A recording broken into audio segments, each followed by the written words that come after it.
Messianco, breaking Major League en la ciudad del sol. Here in Miami, we know who's el campeón. Leo my team, sueles on the field, alles wedding dating, como que ya es un win. The trio Fabi singing, muchachos. Las familias se escuchan los barrios. Esta camiseta pinky la llevan todos los guachos. Los rookies quedan sin comentarios. Messi ambetea, tiki-taki gol. El estadio Chase bañado en gloria y sudor. Aquí se ama y se respeta el balón. Florida es tu casa, acostúmbrate al calor. Estate listo pa' Messianco. Estate listo pa' Messianco.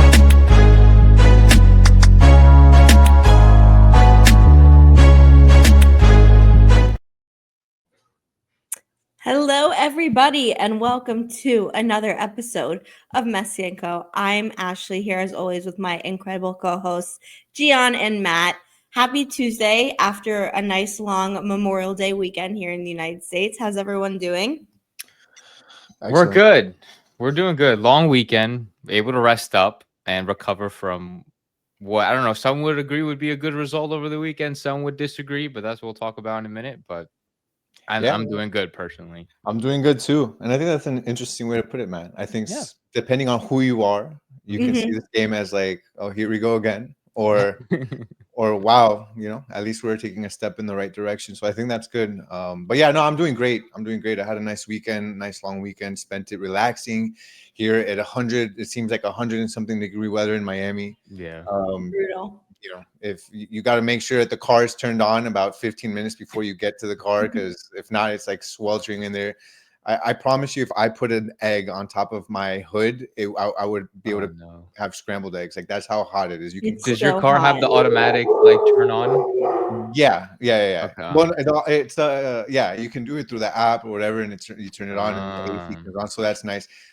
My wife always tells me to do that, but I honestly always forget. So I always get into like a sweltering hot mess of a Sahara desert. Well, at least you have that option. I don't even have that option for my car. I'm not bougie like that. I have to sit there I have to put all the windows down. I have to blast AC. Do you have a radio in there? Like, do you have mute, or you have to take like a boombox or something in there? No, I think I actually have. I think I have a Walkman also in the. So you got a hoop glove compartment. I have everything. It's a retro. It's all retro. It's a hoopty. Yeah, it's a hoopty. That's what you call it. Nice. Well, I had a good weekend as well, and how are you? I'm doing good, thank you. I'm in Tampa right now, visiting family for a few weeks. So we talked about it last week, but exciting is that this Wednesday and Saturday, both home games that normally I would be going to with Gian, I will actually be live streaming during the match, giving my thoughts and reactions in real time. And hopefully we'll watch it together. So make sure you're subscribed to the 5 Reasons Football channel, because that's where I'll be going live, probably on Twitter too, at Messi & Co, X, whatever. But I'm really excited about that. So been preparing. I don't know. Ashley actually set up some really exciting things for the goal celebrations, right? You said that you'd be celebrating in a very unique way. You have something special for us for every goal celebration. Yes, I will be cheering when we score. You gotta save it on the couch or something. Jump on the couch, do a backflip. Yes. Yes. I'm excited. I'm going to be tuning into that. Me too. You guys, since we've done an episode though, you haven't congratulated me on anything that's happened. I mean, we can also congratulate Gian, but you guys haven't congratulated me on something that happened last week that, from a footballing sense, is incredibly important. I did. Oh, I know what you're talking about. I did. I know. He didn't. Gian I know what you're talking about. I can sit back and relax. I'll let Gian. Congratulations on the Spurs winning the Europa League. Thank you. Congrats. Thank you. Glory, Tottenham Hotspur. Thank you. That's my team from England. Anyone who knows me knows me. What's the song? Them in a big way. Do you know? What's the song? There's a song. Want me to sing it? Yeah, can you? Glory, Tottenham Hotspur. Glory, Tottenham Hotspur. Glory, Tottenham Hotspur. And the Spurs go marching on. That's neat. I've never heard that. It seems similar to it has like the rhythm of like another song. the Saints go marching in the Yeah, the Saints go marching on. Yeah. But Europa League, first major trophy in 17 years. I was absolutely buzzing. Hoping to go catch a Champions League game this holiday time around Thanksgiving, Christmas. Hoping to jet over to London and catch a game. So I'll keep you posted on that. That would be really, really exciting. But yeah, it was a great day for me. And then the weekend continued. Some would say, some wouldn't, and that's what we're going to talk about right now with Inter Miami in a very, very intense comeback tie versus the Philadelphia Union 3-3 result, with Inter Miami scoring goals in the 60th, 87th, and 95th minute of this match. And this was a match that had everything, right? It started off the way most have started off recently, which was, Inter Miami struggling, especially offensively, creatively. The defense now seems to be struggling. A lot of unknowns happening. Yannick Bright got injured in the first half, which was really, I think, hard because he was playing so amazing and, was one of the bright spots this team had. But somehow, some way, including an absolutely golazo free kick goal by Lionel Messi, the team managed to come back and tie. And where do we go from here, I guess, is the question. My first thing would be, and you kind of touched on it, Gian, would you consider this to be a positive or negative result, or neutral? I think I'm one that always thinks context is really important when discussing any topic, especially when you're talking about a team like Inter Miami, what's been surrounding the team, where they've come from, what the season has looked like leading up to this game. But I think in this one case, for those that are maybe still struggling and thinking we're still heading in the wrong direction, we still can't get a win, maybe context is not working in their favor and is more so maybe clouding their judgment. And why do I say that? I say because if you're looking at it with everything that's happened with this team, where they went on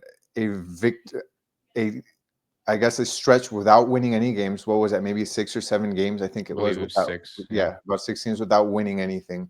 And then you go to this game, like, okay, here we go again. We don't win. We were down. We're 3-3. Yeah, that can look like not the best result. But then if you take all that out of the way, you're talking about an Inter Miami team that goes into the number 1 team's house in MLS, right? I mean, in the East in MLS right now. They go down early to a really tough team, a team that's playing excellent, and then they come back and they show resilience, and they're able to come out of there with a point away from home against the number 1 team in the East. That to me is a step in the right direction for me. I think that that's what you want from this team. With so much going wrong, you want at least something to go right. And this to me seemed like the one thing that finally went right. And from now, you just need to build out from that. Look, I know that we're talking about Mascherano, and we've done several episodes about that, and there have been different hashtags online about Mascherano out, and we all have our ways. We all have our opinions about Mascherano.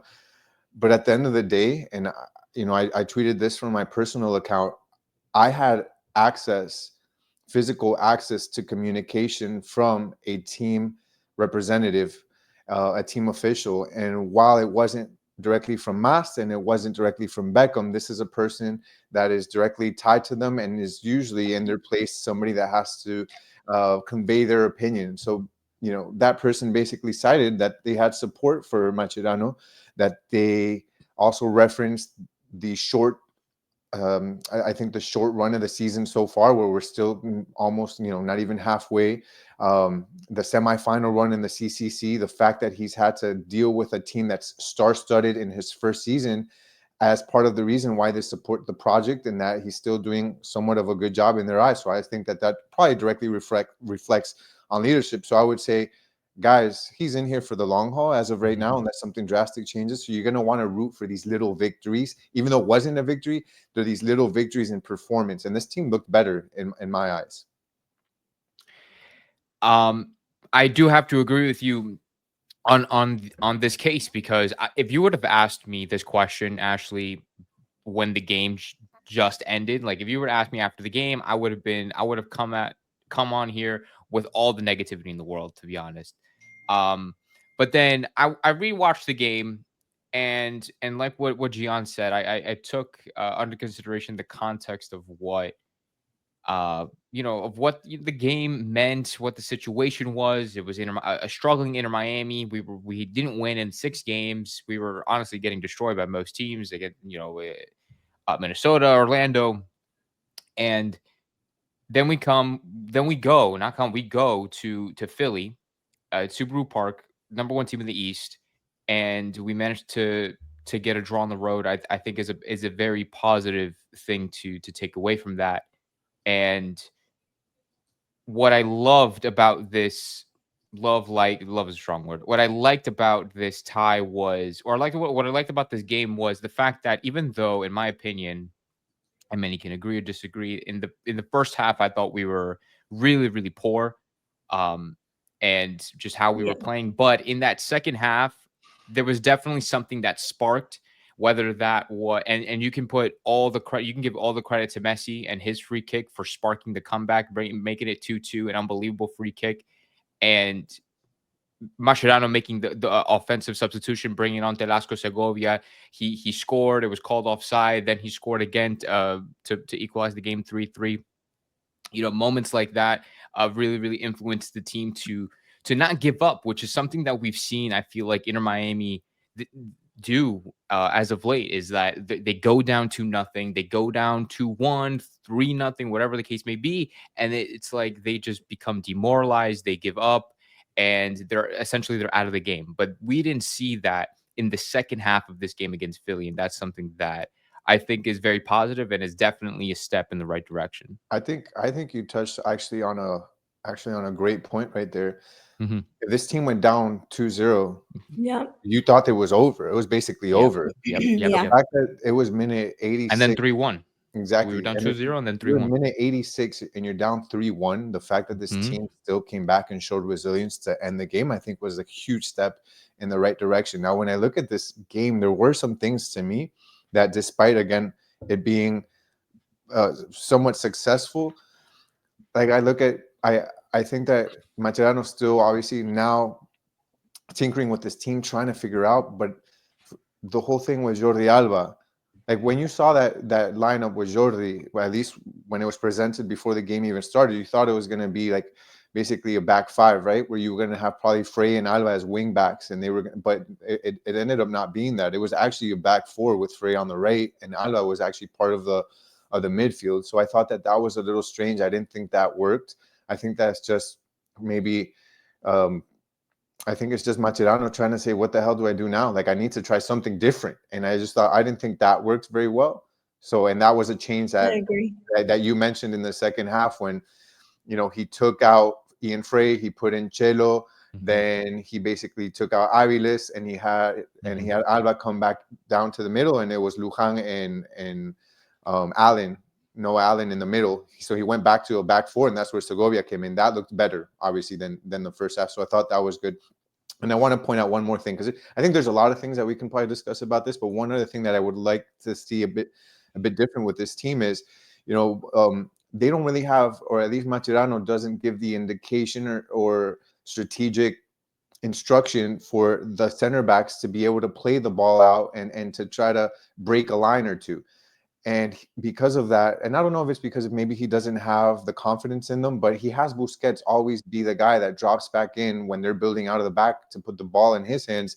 And he's basically all the way back, and he has to put in a pass to break the midfield and try to start an attack. I'd like to see less of that, so that Busquets is already in the midfield. You have another connection point there, and to have more of the confidence in Noah Allen or Aviles or Luján to be able to make a play with the ball. Look at the second goal. The second goal was he broke a line. He took a defender. He went into wide open space, and that completely opened up the game. That ended up in that goal for, I think it was who was it? Who scored? I think it was Telasco or Telasco, one of the two. It was a cross from Allen into Telasco. Yeah, into Telasco. So I think that I'd like to see more of that, more confidence in our center backs to be able to make that play where they can, somebody can break a line, make a pass. I think that's going to help our team a lot more. Agreed. Yeah, I think it was a positive result. And you know, if maybe a month or two ago we would be saying something different, and that just kind of goes to show how seasons change, ebb and flow. Every game is different from the next, but to go and score what were, in my opinion, 3 great goals, great team goals. First goal, which ended with the Allende header into goal. It was a really well worked play, and it was exactly what this Inter Miami team needed to do, which was, like you said, you break the line, you create the passes, you create a good cross in, and you finish it. That's what we want to happen more and more. And then the free kick, that's team and Messi pushing forward, getting themselves into a good position. You know, it was an amazing free kick, but it was done because, you know, everyone was put in the position where they gave up a foul right in Messi land, and so he made them pay. And then finally, with Segovia, a great, highly technical shot after a good piece of play on the left. So all good goals, and all, like, to your point, showing the resilience of the team. And I said, you know, like my joking phrase, start of the championship TBD, because that's a moment where you have every reason to lose, right? You're down 2-0 against Philly. Things aren't going well, just trying to get, you know, get on the other foot, and then you turn around and you get an amazing result where you had Suarez, Messi, Busquets, and Alba, you know, fighting till the very last breath, and that's what you want to see. So yeah, I think do it was have a positive. question for you, Ash, Yeah. and that, to me, with every game that passes, I see there more of a need for Suarez to hit the bench. Did this game change anything for you in that respect? Because for me, again, I just saw a Suarez that doesn't do much in that position, or doesn't really is not up to the task of what that position needs and what Inter Miami needs out of that that forward spot. I didn't think he had a great game.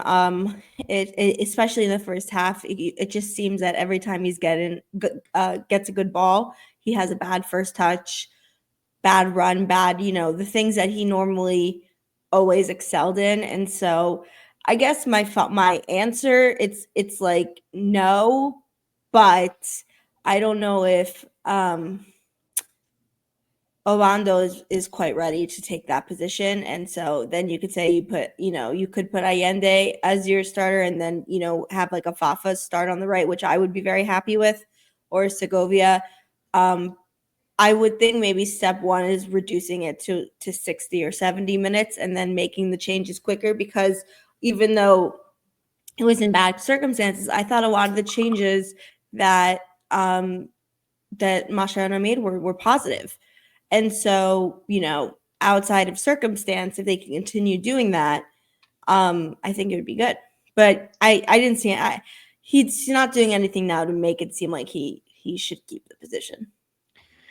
And I agree, because I mean, Suarez, to me, I'm always gonna. I say this time and time again. Suarez has always been a fantastic player. He's one of the best strikers in our generation. I mean, anything that I say, and I think I could speak for all of us, that we don't mean any disrespect when it comes to benching Suarez, but he's a 30-minute player. Like, he has to play 30 minutes, maybe maximum one half, 45 minutes, and then he has to either hit the bench or just not play, because unfortunately he's just not playing at the level that people expect him to, and playing at the level that this club needs him to be. He played 90 minutes. He had a 0.18 xG. I don't think he had a shot, at least not a shot on target. Yeah. The whole all game. I think he completed maybe 20 passes, and that was maybe in And he the kept majority. losing the ball. Like, he kept having He lost terrible first possession touches. like more, like at least 10 times. Like, I was checking the stats, like all of this afterwards, and but you could tell on the field, like, he's losing possession a lot. He's not running as much as you would want him to. He, in the beginning, in the first 30 minutes, he was putting in passes with Messi. He was trying to link with Messi, with Busi, with Tadeo, with whoever. But then after that, it was just very, very slow, very sluggish, very there was a huge disconnect as the game progressed. And as much as we would like to see him on the bench, I guess it maybe is how you could say it, or at least kind of test that.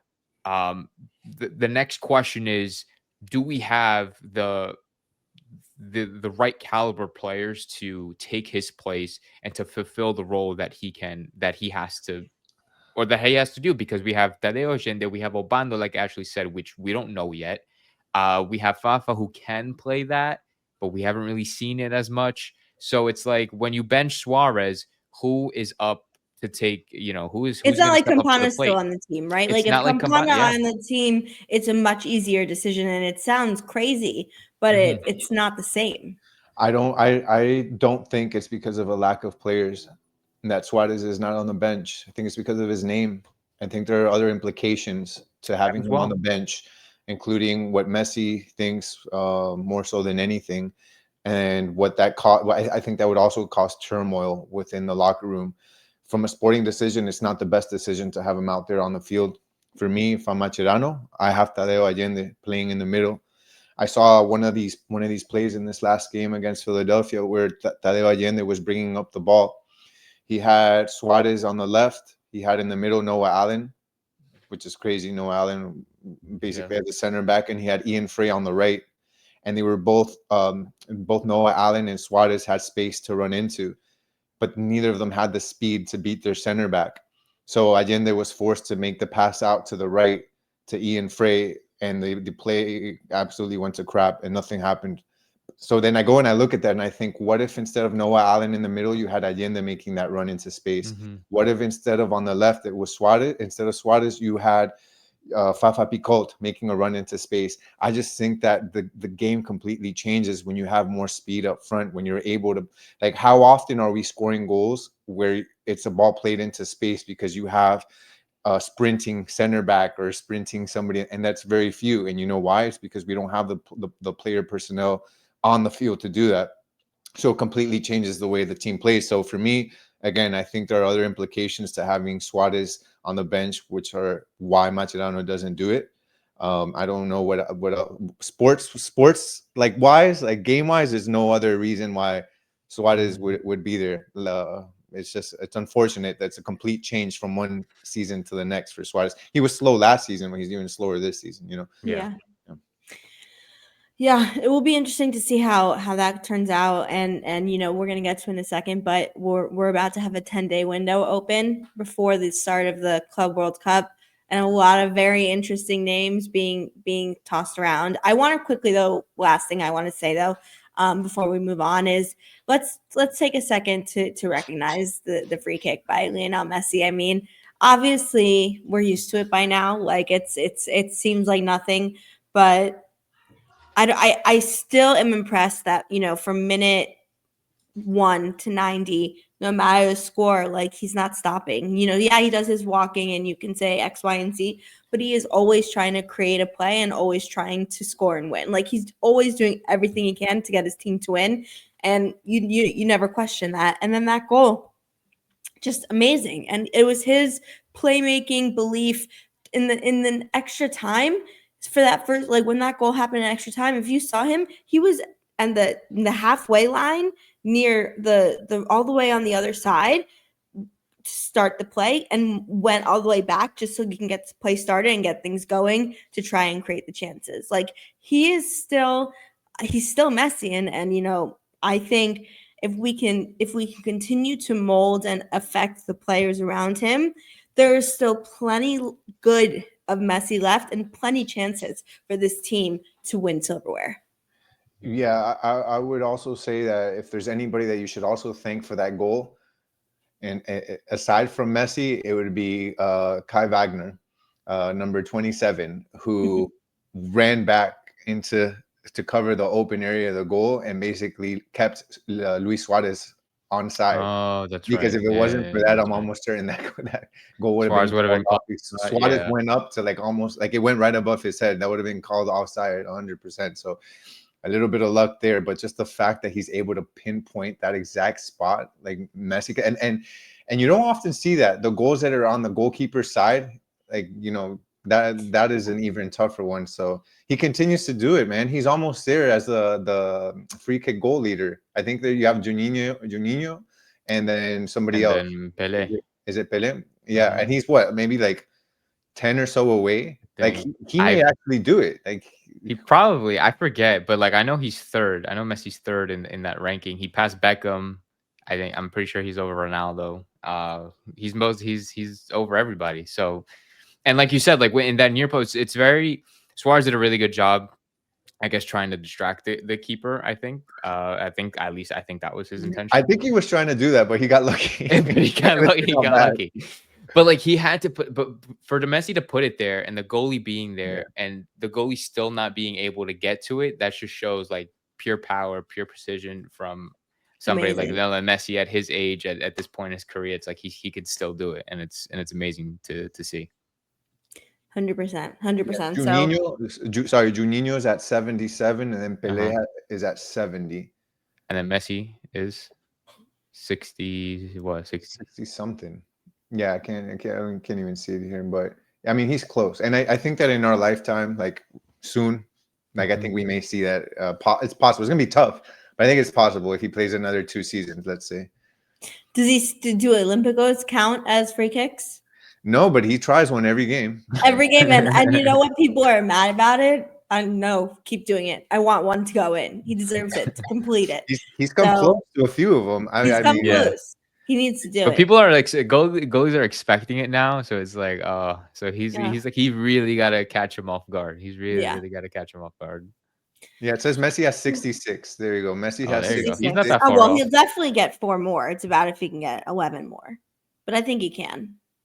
I think he can get 4. I think he can get 4 more. 4 to Pelé and 11 to Juninho Pernambucano. So that's gonna be a bit tougher though. Yeah.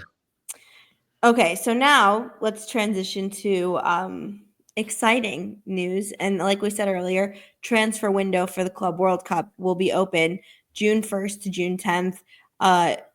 In order for for clubs to help reinforce their roster for the tournament. And since we've been in the tournament, names and stuff have been going around with the idea that Inter Miami will probably utilize this window to try and make a big splash to help, knowing the players they've gotten rid of over the last year, the trades they've made, etc. So there's some pretty big names out there. I did a poll on our Twitter, and with 150 votes, it is pretty close. And I'll tell you, I gave 4 options. Option number 1, and I'd say the first 2 options only became sort of options in the last 48 hours or 72 hours. Cristiano Ronaldo. Why? Because 24 hours ago, he announced that he will not be playing for Al Nassr in the next season. So he technically becomes unavailable. His contract expires in June. He is available. Luka Modric, it was announced obviously Saturday. It was his final match with Real Madrid and immediately became a link up for Inter Miami. Probably, I would say something that definitely could be a possibility that I didn't think about 72 hours before, really like giving it so much thought. But then now that he officially left Real Madrid, Angel Di Maria, who obviously is no longer going to be with Benfica, same thing, contract expires in June. But a name that has always been floating around, for the last year as certainly a possibility. And then I wrote someone else if there was someone they wanted to type in. Do you want to know, before you guys tell me what you think, do you want to know what the percentages are? Yeah, go ahead. Yeah. Who do you think has first? Who do you think had first? I mean, I know our audience, it shouldn't be Cristiano. So I was gonna guess Cristiano because I don't know if there were people who were and Gian. Like, is that your guess too? Cristiano.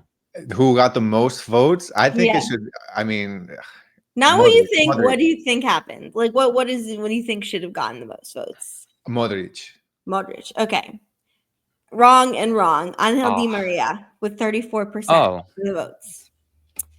I'll take Second place after that, 31% Cristiano Ronaldo, and then 29% Luka Modric. So very still close. So that was close. They're all pretty close. And only 5% for someone else being like a defender. And someone below the age of 35. Fair enough. Not going to happen though. So, look, we're going to start off with it because this is a new show. This is a show where we give our thoughts. and how we want to see Messi and this Inter Miami team succeed. Man, what do you do, or how do you even think? How can your mind find space for the concept that Cristiano Ronaldo could sign a contract to play in a competitive professional football match with Lionel Messi before they have retired? Just the thought. Like, can it even enter your brain?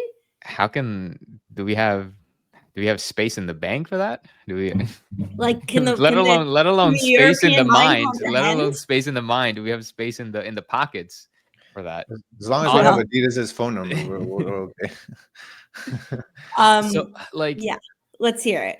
It's such this literally having Messi and Ronaldo being on the same team is something that I feel like people have talked about since like the beginning of like their rivalry. And now that like that possibility could like happen is like very weird, because it's like before it was like, yeah, no, that's never gonna happen. But now it's like, okay, wait. Now that even now the the option 1%, is very out there. It's the very 1% that we never had before, right? Never, even just 1%. It's crazy to think about. It's crazy. And Ronaldo's like what, 41, I think. But he's still going. Like he's still very in shape. He's And he's still close to very 1,000 active. goals, which I think he's going to try his very best to reach. So yeah, agreed. He's not going anywhere.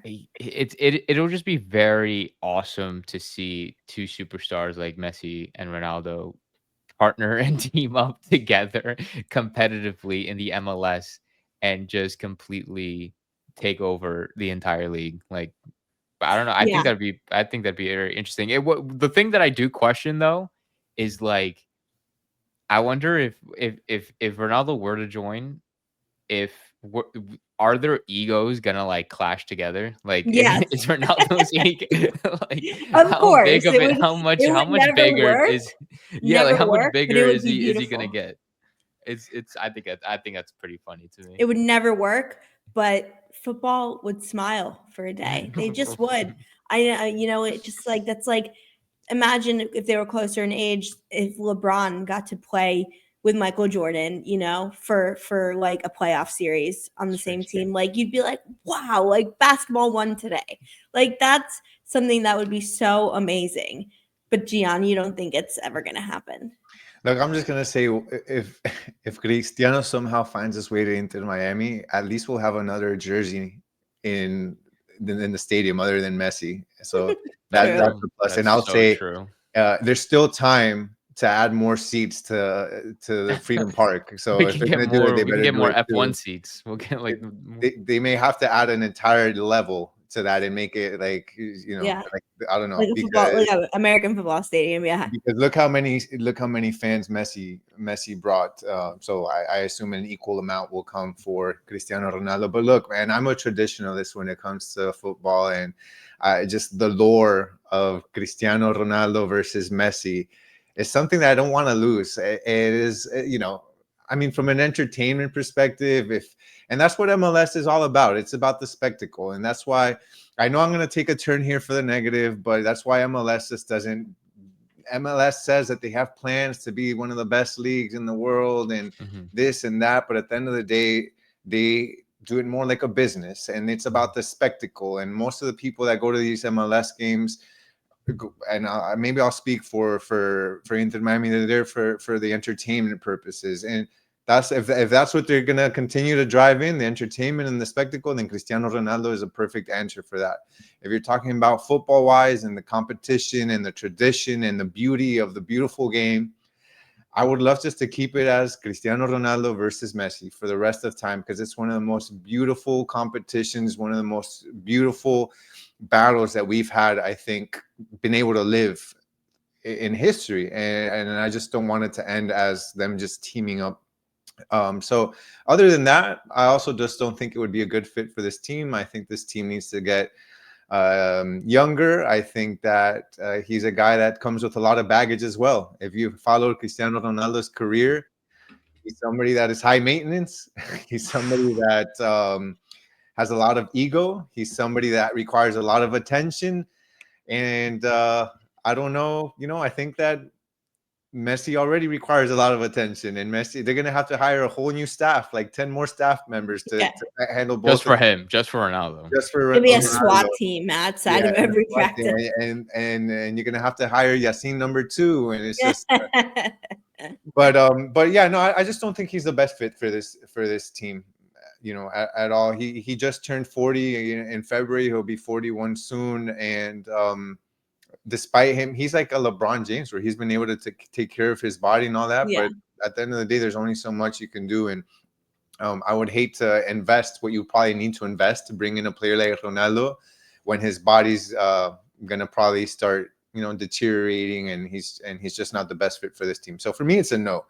But at the end of the day, if he ends up here, it'll be fun probably to watch. It will definitely be fun. Well, look, again, I mean, I think it's up until tomorrow, it was yesterday, never ever ever a possibility.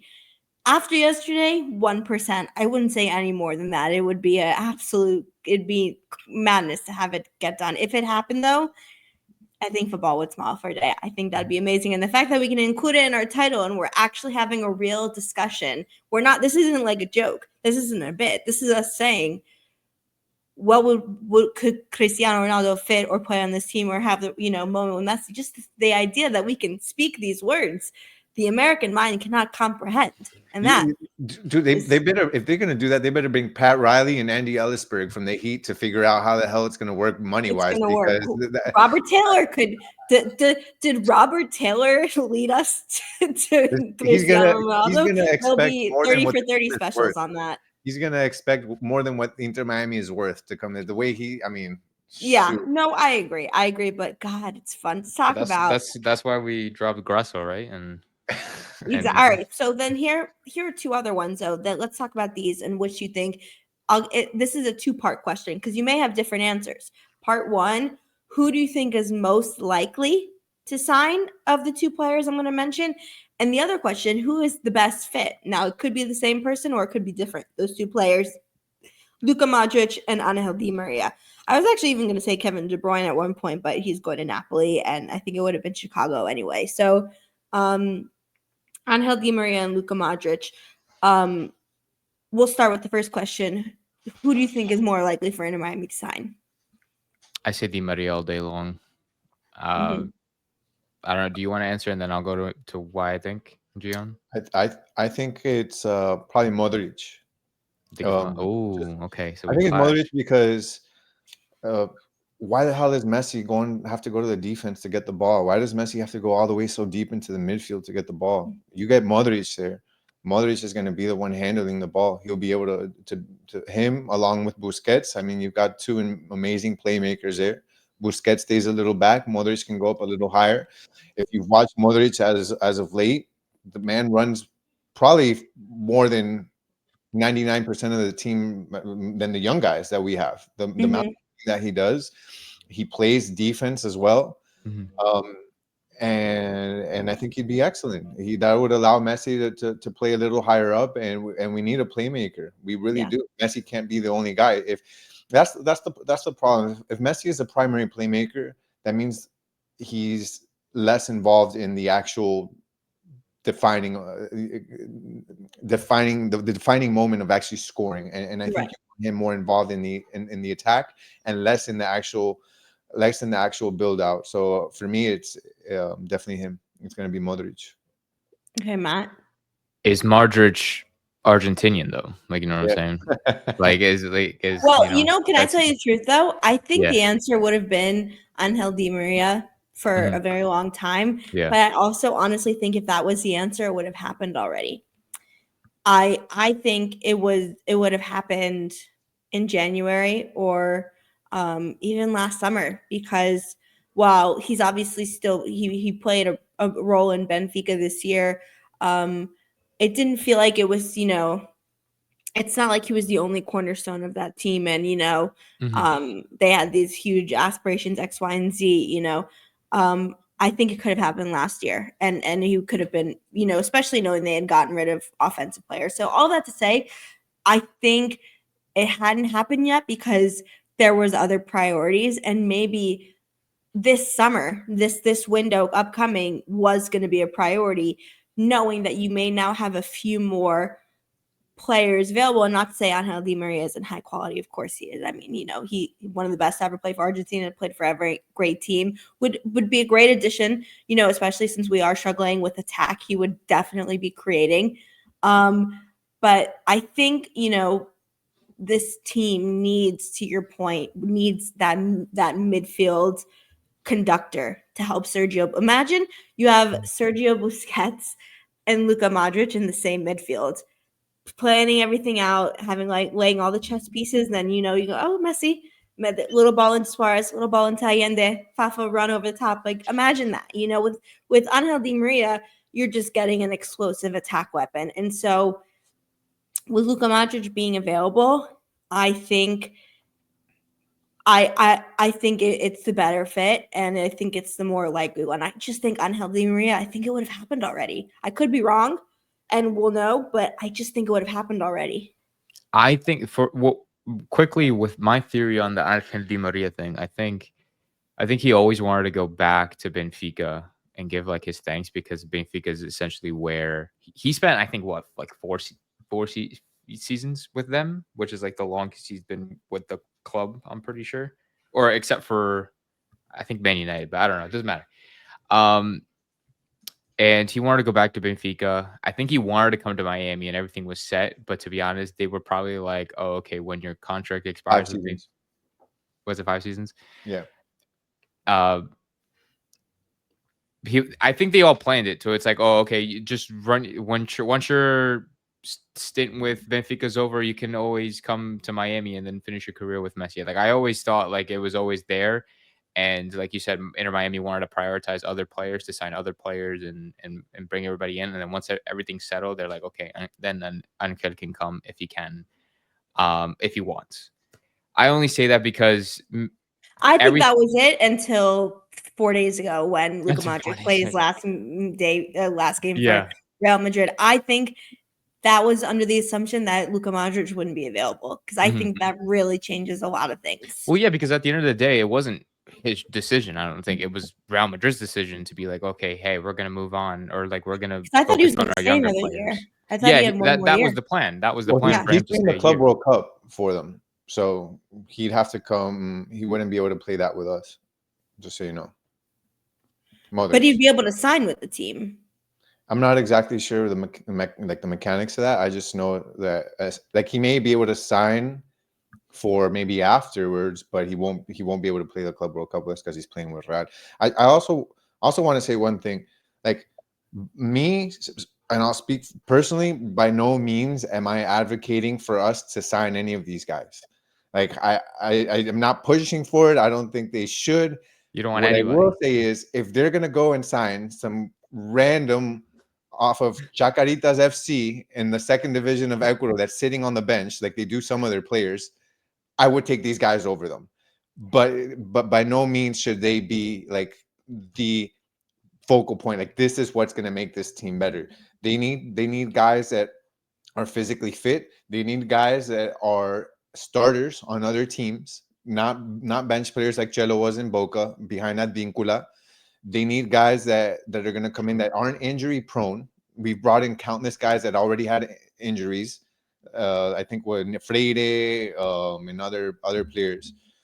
So, and that's an issue that we've had. So that's another thing. And we need guys that are fast. I heard if guys that are fast, that you're actually going to play, because you brought in Fafa. Yeah. And we heard about how faster this team got and all that. And he sits on the bench. So don't bring in a guy that's fast if you're not going to play him. What this team needs is there's I think 3 key things that I would want from this team. And I'm not even going to go goalkeeper, but that could be one. We need a center back that they trust, that can play the ball, that's going to be able to take the ball and play it out and make good passes. We need a winger that's fast, that can take a guy or two, that can make the dribble past a few players. We don't have somebody, and if we do, they're not. I don't know where they are. Maybe Afonso, but he doesn't. They don't play him. And you need a forward. You need a fast forward, somebody that's fast. Not what we have.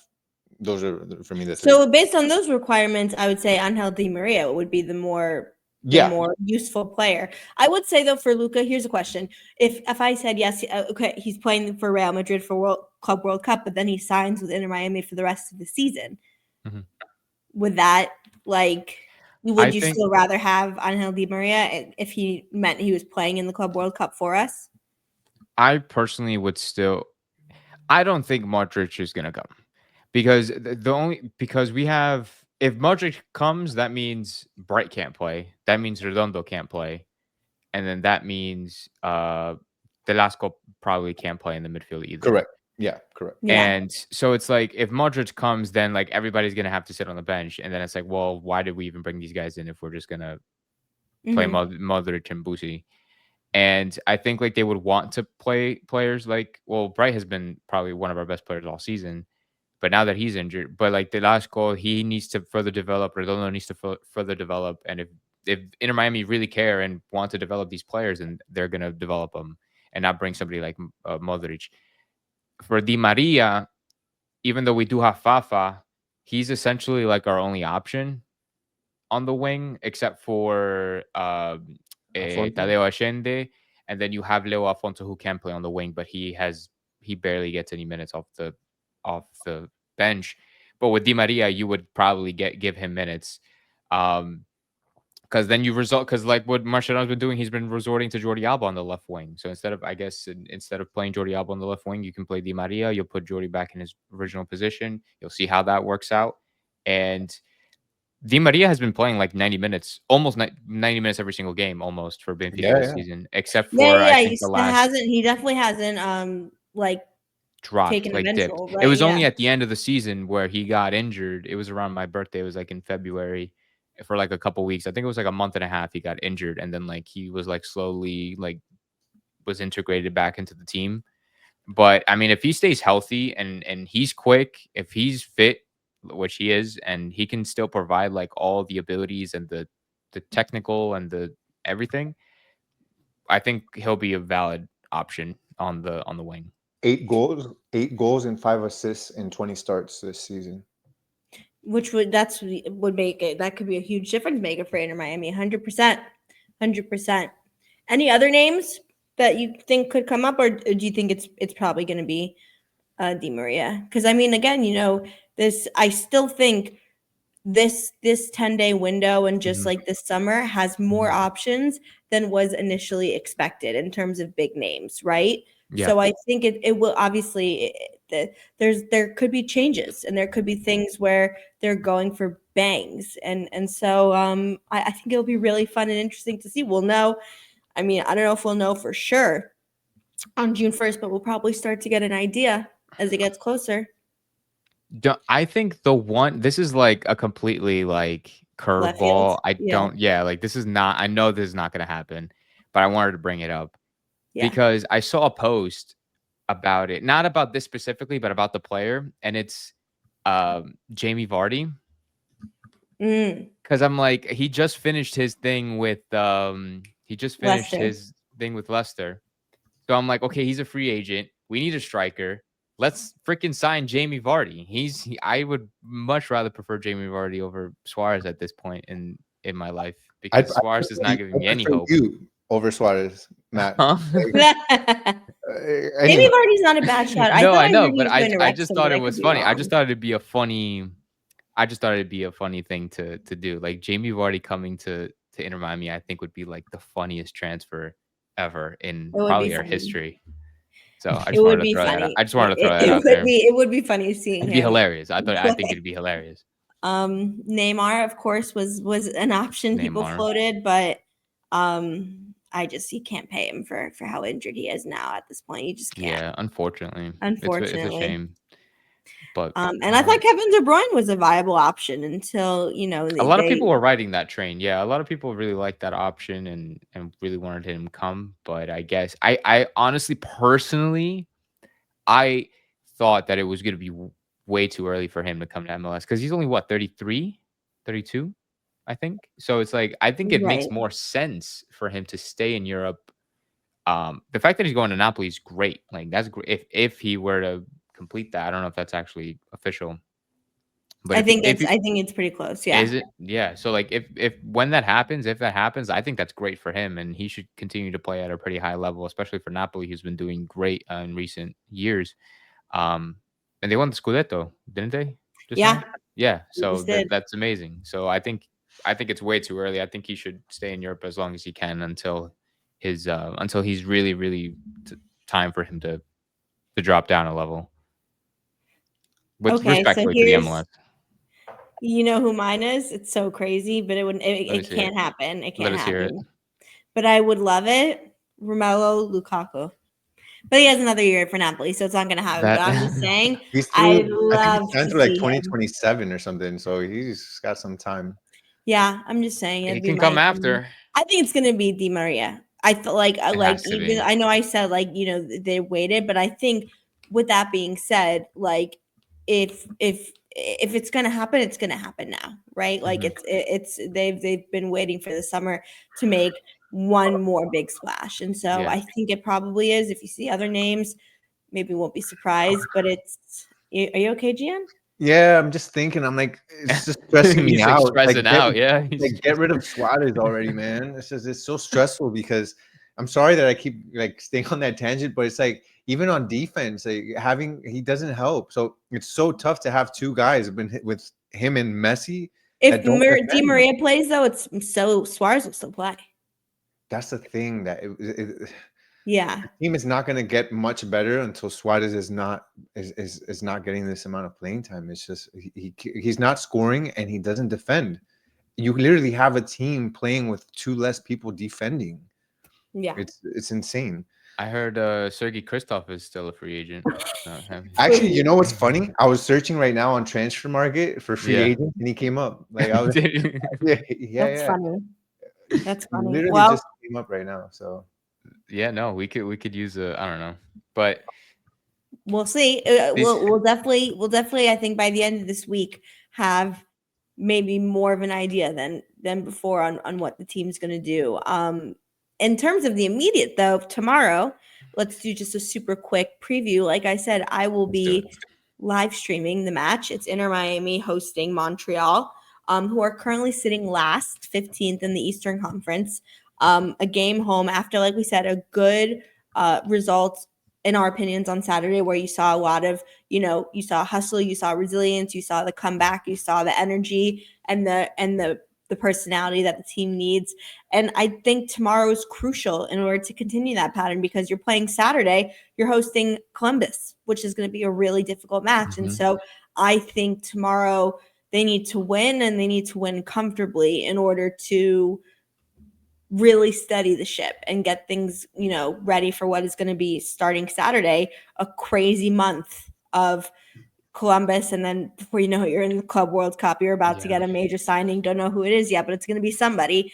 And so all to play for. Maybe Messi, maybe the announcing of Messi's extension. All those things are about to happen. So I think tomorrow is super important to lay the groundwork of a solid, positive victory, and then shoot out the cannon. Any thoughts? I think just make sure that you're healthy for that Columbus game, and that that you look good against Columbus, because that's going to set the tone for the FIFA Club World Cup. The Montreal game, I mean, I feel like that should be an easy game. It needs to be. That's what we need. The team needs it to be one, so that it can help. This is quite literally the definition of a trap game. Like, if I've ever given a definition, if you were to look up on the dictionary, what's the definition of a trap game? It's Inter Miami versus Montreal. That's the quite literal definition, because they're last place. They're last place in the East. They only have one win. They're one of the worst teams in the MLS, except for a very historic LA Galaxy. Winless LA Galaxy, and this is something that we should win, but this is something that we have to talk about, is that if we get anything less than a win tomorrow, we're screwed. Like we're like that. This is bad. Like this It's is really important. bad. It's something There's that no I don't want to positives think about. that come out if you don't win. There's like I'm not even gonna look for a positive. I don't want to. No. I think we need to. The That's like positive a is serious Messi scores conversation we need 4 to have. free kick goals and we lose 5-4, but now he's tied with Pele. That's the only positive that I will If that accept. happens, we'll still have people that said Messi needs to put the team on his back, if even if he scored 4 free kicks. But that Yeah, would be my only thing that I would be okay with if we people don't will win. say Like, he Messi is scores still not 4 playing good kicks, this but we season. lose by 5, but he gets 4 free kicks and equals Pele. That's the only thing. So this team is Montreal is dead last. Yeah, Dead last in the East. in the East. Dead Also, last. they were Inter Miami V2 for a long time. They have 1 win, 9 losses, Yep. 5 ties. Yep. And let's see, they're playing away. What is their away record? They are 1-6-2. So they've only won 1. I think it was against NYCFC. But they have Bryce Duke, and that scares me. Yeah, Bryce Duke. Bryce Duke, who could have been, honestly. Vengeance for Bryce Duke. I remember him. We should do an episode one day, like maybe since we're going to have that 2 weeks or 10 days before the Club World Cup start. We should do an episode of like our favorite Inter Miami players that are no longer here, or like our favorite moments, like the pre-Messi, right? Like the first 3 years without Messi, like you know, the who were the cult heroes, cult classics. You know, remember when you had the Argentinian Julian Carranza? No. Well, yeah, we did have Julian Carranza, but the defensive duo, the center backs. Figal and Gonzalez Pires. And Gonzalez Pires. That was so Gonzalez Pires, exactly. so yeah, crazy. But they were rocking. They were rocking. Yeah, they were getting red cards every game, but they were rocking. Let's see. That's funny. They're actually scoring. Pizarro? Pizarro. Our original number 10. They're scoring 0.66 goals per game. So technically they shouldn't even score on us. That's what we'll be hoping for. I mean, just go in at home, get an easy win. Go in there, get an easy win. Build off the energy from Saturday. Yeah. Sub out your important players early. Just make sure you get in there, get the result, get 2-0, get everybody out, have them ready for Columbus. Columbus is an important game too. Columbus right now is 5th, but that's the game before the Club World Cup. Make sure you go into the Club World Cup good. I think what they need to do also is just take these 2 games to figure out how the hell they're going to play in the Club World Cup. Because even though this game against Philadelphia was a step in the right direction, this team doesn't look like a team that's even going to compete in the Club World Cup. They look like a team that's going to go in there and absolutely get steamrolled. So they need to use Montreal and Columbus as games to figure out what the hell they're going to do. To me, that's most important, because I know that nobody really has the expectation that we're necessarily going to, come out even of the group stage in the Club World Cup. I don't at least. But what I said a few episodes ago was, I just want this team to look competitive in the Club World Cup. So, if they don't make it out, I want to be like, okay, the teams that they played were just superior to them. And at the end of the day, that's all they can do. But they looked good. The attack looked good. The defense looked good. Maybe they lost by a goal or so, but they looked like they actually had a chance. If this team comes out of this Club World Cup looking absolutely like the worst, then I think the second half of the season becomes even scarier for us. So that's kind of what I'm looking forward to for Montreal and Columbus. Get this team on track and figure out who's going to be on the pitch in the Club World Cup. Agreed, 100%. All right, well, this was I think a good episode, a really fun episode. Talked about some exciting things. I think we all agree resoundingly that result on Saturday has every chance to be that positive season turning moment where you were able to figure it out and show that you guys care, that you can be a unit, that multipliers can score through different opportunities. And the next time we'll be here is to announce the signing of Cristiano Ronaldo. So get ready for that. That stream's going to be lit. No, I'm kidding. But I will personally sell you $5 if Ronaldo. $5? Yes. What is that going to do? buy Is that you. putting us I in will the contract? buy. I don't know. I'll buy you a coffee. I'll buy you a Ronaldo jersey. I'll get you whatever you want. If Ronaldo joins Inter Miami, I'll get you whatever you want. If Ronaldo joins, you Mhm. two have to split and pay for me to get a Ronaldo Portugal jersey. Oh my You god! don't even want the Inter Miami jersey. No, You I want want the the Portugal Portugal. jersey. I want the red one. Oh my gosh. There's no chance of that happening. So I'll give you So then I guess $1,000. I'll give you $1,000 If Di Maria I don't joins, want you guys your should give money. me I want a the. Ronaldo jersey. But in all seriousness, I will be back tomorrow at 7:30 to live stream the match. So please make sure you're tuned in so we can watch together. Hopefully see an easy result for Inter Miami. We'll discuss the lineups, how players are playing in real time, big moments, all that good stuff, while Matt and Gian will be covering at the stadium as well. It'll be super fun, something different. So make sure you're subscribed at 5 Reasons Football and you're following us on X at Messi & Co. For this episode of Messi & Co., I'm Ashley. That is Gian. That is Matt. And we will see you next time. See you guys. Ciao.